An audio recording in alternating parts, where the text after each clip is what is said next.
And in that context, I wanted to introduce Sir Peter Lample, who actually gave a lot of the funding for the Education Endowment Foundation. He was the founder of the Sutton Trust. He was very famous for campaigning for the abolition of handguns ownership in the UK. So he's an amazing philanthropist, an incredibly generous entrepreneur, and with an incredible social conscience. He's a very strong social activist. He founded the Sutton Trust, and one of the things that the Sutton Trust was really committed to was social mobility.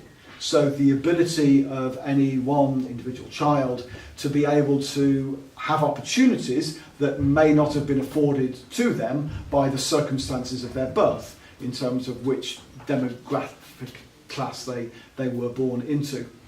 And this man here is Damien Hines. He's the current Secretary of State for Education, and he has been very pivotal in his time in government to campaign for social mobility.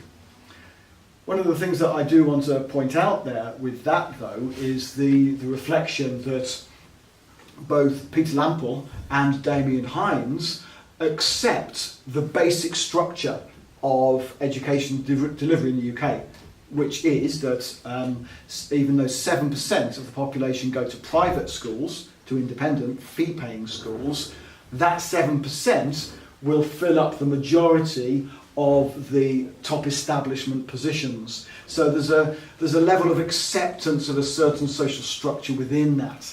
And I think that's relevant for us as a state-funded Steiner Waldorf school, because our school, if you like, could have been suggested from a government point of view as an experiment, not so much in social mobility, but in diversity of choice for education.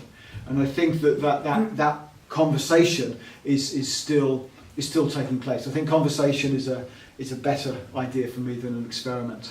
And so part of this is also then contributing to that conversation.